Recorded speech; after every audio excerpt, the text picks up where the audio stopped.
जननी जन्म सौख्यानां वर्धनी कुलसंपदां पदवी पूर्व पुण्यानां लिख्यते जन्म पत्रिका सूर्य सोम अंगारह बुध गुरु शुक्र शनिभ्यश्च राघवे केतवे नमः गजाननं बोध गणाधिसेवितं कवित्त जम्बो पलसार पक्षितं उमासुतं शोक विनाश कारणं नमामि विघ्नेश्वर पादपङ्कजं सोमं आनंद संबोधं सोमार्क कृतशेखरं दक्षिणाभि अभिमुखं वन्दे दक्षिणामूर्तिमाश्रये உலகெங்கும் வாழக்கூடிய நெக்ஸ்ட் ஜென் நேயர்கள் அனைவருக்கும் வணக்கம். நான் உங்கள் டாக்டர் வி ராஜ்குமார் சிவாச்சாரியார் பேசுகிறேன். இன்றைய தினம் நாம் பார்க்கக்கூடியது ஜோதிட பலன்களில் ஜூன் மாத பலன்கள்.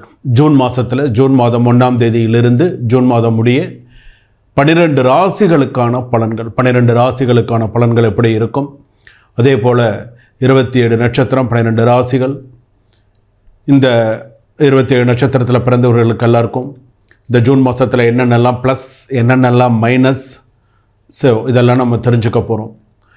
பொதுவாக பார்த்திங்க அப்படின்னு சொன்னால் நம்ம இந்த சில விஷயங்கள் இந்த வைகாசி மாதம் அப்படின்னு சொல்லுவாங்க.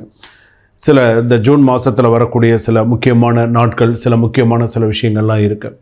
இதில் பார்த்திங்க அப்படின்னு சொன்னால் இந்த மாத சிவராத்திரி அப்படிங்கிறதெல்லாம் ரொம்ப விசேஷமான ஒரு நாள். அதே போல் பார்த்திங்க அப்படின்னு சொன்னால் இந்த ஜூன் மாதத்தில் நிறையா சிறப்பான நாட்கள் நிறையா வருது. அதுலேயும் பார்த்திங்க அப்படின்னு சொன்னால் கிரக பயிற்சிகள் அப்படின்னு சொல்லுவாங்க. இந்த கிரக பயிற்சிகள் அப்படின்னு சொல்லும்போது கடகராசியிலேருந்து சிம்ம ராசிக்கு செவ்வாய் பகவான் மாறுகிறார் சிம்ம ராசிக்கு. ஸோ அப்போ அந்த ஜூன் மாதத்தில் இந்த நிகழ்வுகள்லாம் இருக்குது.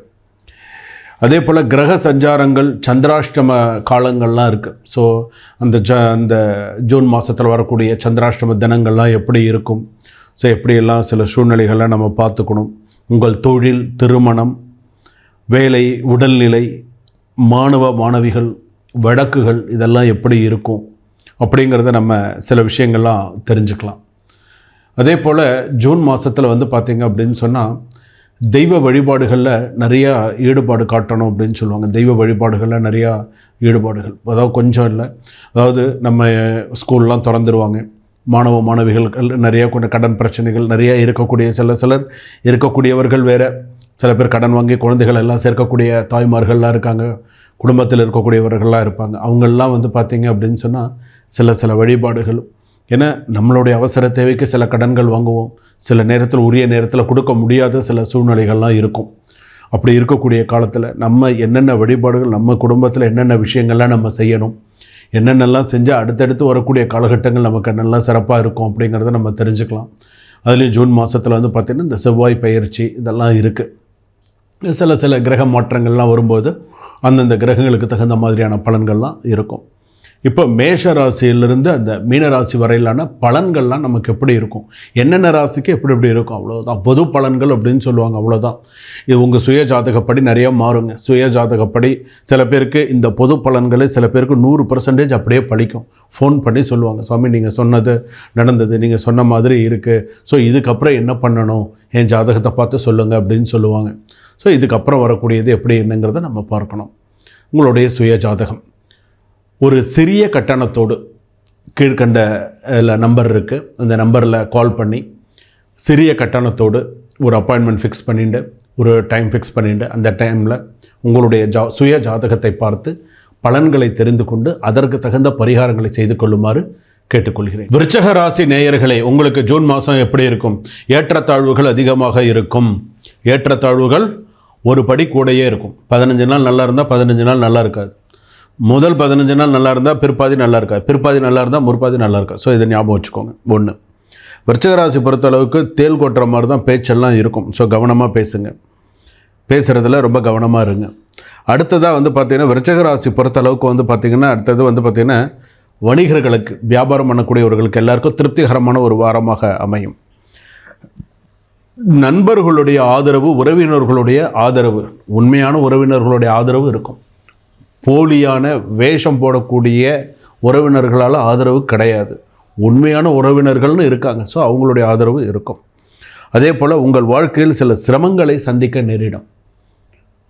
அதாவது விருச்சிக ராசி பொறுத்தளவுக்கு ஜூன் மாதத்தில் சில சிரமங்கள், நினச்ச நேரத்துக்கு நினச்ச உடனே டக்குன்னு போக முடியாது. சில பேருக்கு வந்து பார்த்திங்கன்னா வேலை விஷயமாக பிரயாணங்கள் அதிகமாக இருக்கும். சில பெண்களுக்கு வேலை விஷயமாக பிரயாணங்கள் அதிகமாக இருக்கும். சில பேருக்கு வந்து பார்த்திங்கன்னா அலைச்சல் திருச்சல் அதிகமாக இருக்கும், மனக்கலக்கம் அதிகமாக இருக்கும், மன சோர்வு அதிகமாக இருக்கும். விருச்சிக ராசி பொறுத்தளவுக்கு ஏண்டான்னு வரும், நிம்மதியாக இருக்க முடியாதா அப்படின்ற மாதிரி இருக்கும். எல்லாத்தையும் குடும்பமும் வேணாம், ஒன்றும் வேணாம், எங்கன்னா போய் நிம்மதியாக தொலைஞ்சா சரி அப்படின்னு கூட நினைப்பாங்க. ஏன்னா நிம்மதியாக போனால் சரி, ஏண்டா இருக்கணும். ஆனால் போக முடியாதே, அந்த கமிட்மெண்ட் ஆச்சே, எப்படி போகிறது, அந்த மாதிரி இருக்குது.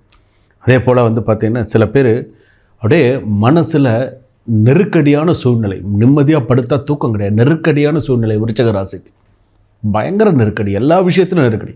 மத்தளத்துக்கு 2 பக்கம் ஆடினா இவங்களுக்கு 4 பக்கம் ஆடி, ஏதாவது ஒரு பக்கம் லேசாக அப்படி தலையெடுத்தால் பட்டுன்னு தட்டி உட்கார வச்சுருவாங்க, இந்த பக்கம் தலையெடுத்தா டக்குன்னு தட்டி உட்கார வச்சுருவாங்க. அந்த மாதிரி இருக்குது. ஒரு விஷயத்தில் தலையெடுக்க முடிய மாட்டேங்குது. ஒரு சைடு மருத்துவ செலவு, ஒரு சைடு பெற்றோர்கள் செலவு, ஒரு பக்கம் வந்து பார்த்திங்கன்னா அவங்களுக்கு செலவு பண்ணி தான் அவனை அதுக்கு செலவு பண்ணாமல் இருக்க முடியாதுன்னு சொல்ல முடியாது, அவங்களுக்கு செலவு. ஒரு பக்கம் வந்து பார்த்திங்கன்னா மனைவி ரூபத்தில் பல செலவுகள் புரிஞ்சிருக்கும்னு நினைக்கிறேன். அது நிறையா அந்த மாதிரி சில விஷயங்கள்லாம் இருக்குது. மனைவி வந்து பார்த்திங்க அப்படின்னு சொன்னால் விருச்சிக ராசி பொறுத்தளவுக்கு சண்டை சச்சரவு. கணவர் ஒரு பேச்சு பேசுனா மனைவி 10 பேச்சு பேசுவாங்க. கணவர் சாதாரண ஒரு விஷயத்தை ஆரம்பித்தாருன்னா மனைவி 10 பேச்சில் கொண்டு போய் அந்த சண்டையை போய் நிறுத்துவாங்க. அதே போல் சில இடத்துல வந்து பார்த்திங்கன்னா மனைவி ஒரு பேச்சு தான் பேசுவாங்க, கணவர் வந்து பார்த்திங்கன்னா பூர்வீகம் வரைக்கும் பேசி அவர் ஒரு வழி பண்ணிவிடுவார் சமயத்தில். ஸோ இதெல்லாம் உண்டு எதுக்கு, விருச்சிக ராசிக்கு. ஸோ விருச்சிக ராசி பொறுத்தளவுக்கு நீங்களாம் கொஞ்சம் கவனத்தோடு இருக்கிறது நல்லது. தொழில் முன்னேற்றத்தில் இருந்து வந்த தடைகள் நீங்கும். காதல் விஷயத்தில் அனுசரித்து செல்லும்.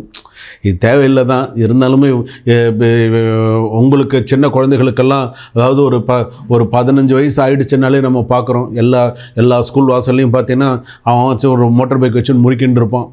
பார்த்திங்கன்னா என்ன பண்ணுற, நம்ம குழந்தைகள்லாம் படிக்கிறதுக்கு போகிறது குழந்தைகளை, அது சில விஷயங்கள் இப்படிலாம் வருது. அதனால் இந்த காதல்லாம் சொல்கிறாங்க பார்த்திங்களா, அதெல்லாம் கொஞ்சம், அதாவது மெச்சூர்டாக இருக்கிறவங்களுக்கெல்லாம் கொஞ்சம் அனுசரித்து போகிறது நல்லது. 2 பக்கமும் கோபம் காட்டிக்காமல், அதாவது ஒரு மெச்சூர்டான சில பர்சன்ஸ் எல்லாம் இருப்பாங்க. ஸோ நம்ம கல்யாணம் பண்ணிக்கணும், படித்த நல்ல ஒரு இதில் வேலையில் இருப்பாங்க. ஸோ அவங்களுடைய விஷயங்கிறது வேறு. ஊதாரித்தனமாக சுற்றிட்டு ஸ்கூலாக சுற்றின்னு இருக்கிறதுங்கிறது வேறு. இந்த ஸ்கூல்லனா அந்த ஸ்கூல், ஏன்னா நம்ம கண்ணால் பார்க்குறோம். அதெல்லாம் நான் அப்படி பார்க்கும்போதெல்லாம் நான் நேத்தி கூட என்ன கண்ணால் பார்த்தேன், நேத்தி டி நகரில் கண்ணால் பார்த்தேன். என்னடா ரொம்ப வருத்தமாக தான் இருந்தேன், என்ன பண்ணுறது, இது அவ்வளோதான். அதெல்லாம் அதை பற்றி நம்ம சொல்லக்கூடாது. அடுத்த விஷயத்துக்கு வருவோம். அடுத்ததாக வந்து பார்த்திங்கன்னா மாணவ மாணவிகளுக்கெல்லாம் நல்லா சிறப்பாக இருக்கும். அடுத்ததாக ஷேர் மார்க்கெட் விஷயங்கள்லாம் கொஞ்சம் எச்சரிக்கையோடு செலவு பண்ணுங்கள். ஏன்னா விருச்சிக ராசி பொறுத்தளவுக்கு ஆயுள் ஸ்தானம் 8ல் ஜாதகத்தில் குரு. உடல்நிலையில் பெரியோர்கள் உடல்நிலை பாதிக்க இருக்கக்கூடியவர்களும் கொஞ்சம் உடல்நிலையில் கூட கவனமாக பார்த்துக்கோங்க. வீசிங் பிரச்சனைகள் அதிகமாக வரும். அதே போல் மூச்சு திணறல் வரும். ஸோ இதெல்லாம் கொஞ்சம் கவனமாக உடல்நிலையில் பார்த்துக்கிறது நல்லது. சில பேர் கஷாயம் வச்சு குடிக்கிறவங்க, அதெல்லாம் கொஞ்சம் கரெக்டாக சாப்பிடுங்க. உடல்நிலையை கொஞ்சம் நல்லா பார்த்துக்கோங்க. அப்பப்போ கொஞ்சம் மருத்துவ செலவுகள் வரும். ஸோ அதை கொஞ்சம் அனுசரித்து கொஞ்சம் பார்த்துக்கோங்க. அதே போல் வந்து பார்த்திங்க அப்படின்னு சொன்னால் அடுத்ததாக வந்து கவனமாக இருக்க வேண்டியது, பெண்களுக்கெல்லாம் நல்ல பேர் இருக்கும், நல்ல பேர் புகழ், வேலையிலெல்லாம் நல்ல பேர் புகழ், வேலை கிடைக்காதவங்களுக்கு வேலை கிடைக்கிறது. அதே போல் விவசாயம் சம்மந்தப்பட்டவர்களுக்கெல்லாம் நிறைய நல்ல விஷயங்கள், நல்ல சூழ்நிலைகள் எல்லாம் வரும். விருச்சிக ராசி பொறுத்தளவுக்கு நீங்கள் வழிபாடு செய்ய வேண்டியது முருகப்பெருமான் வழிபாடு நிறைய பண்ணுங்கள், பாலமுருகன் வழிபாடு நிறைய பண்ணுங்கள், ஷஷ்டியில் விரதம் இருந்து வழிபாடு பண்ணுங்கள், ஷஷ்டி விரதம் இருந்து வழிபாடு பண்ணுங்கள். ஸோ இதெல்லாம் உங்கள் ஜாதகப்படி உங்களுக்கு நல்ல சிறப்பை தரக்கூடியதாக இருக்கும். அலர்மேல் மங்கை பத்மாவதி தாயாரை மனசால் பிரார்த்தனை பண்ணி, உங்களுக்கு தெரிஞ்ச ஸ்லோகங்கள் தெரிஞ்சால் சொல்லி மனசில் பிரார்த்தனை பண்ணுங்கள். விருச்சிக ராசி பொறுத்தளவுக்கு அடுத்ததாக உள்ள ஒரு விஷயம் வந்து என்ன அப்படின்னா, நீங்கள் செய்யக்கூடிய தானம், அன்னதானம்னு சொல்கிறோம் இல்லையா, அந்த மாதிரி அன்னதானத்தில் எலுமிச்சம்பழ சாதம் தானம் கொடுங்க, லெமன் சாதம் உங்கள் கையினால் தானம் கொடுங்க, நீர்மோர் தானம் கொடுங்க. இதெல்லாம் இந்த மாதத்துக்கு உண்டான விஷயங்கள். முடிஞ்சால் ஒரு முழு பூசணிக்காய் கூட தானம் கொடுக்கலாம், தப்பு கிடையாது. முழு பூசணிக்காய், தேங்காய், வெத்தலைப்பாக்கு, பழங்கள் அதெல்லாம் சேர்த்து ஒரு கோவிலில் கொண்டு தானமாக கொடுத்தீங்கன்னா கூட உங்களுக்கு நல்ல சிறப்பை தரக்கூடியதாக இருக்கும் விருச்சிக ராசி பொறுத்தளவுக்கு. அதே போல் சில விஷயங்கள்லாம் என்ன செய்யணும், எப்படி செய்யணும் யோசித்து நிதானித்து உணர்ச்சி வசப்படாமல் செஞ்சிங்கன்னா உங்களுக்கு சிறப்பாக இருக்கும். சூப்பர்.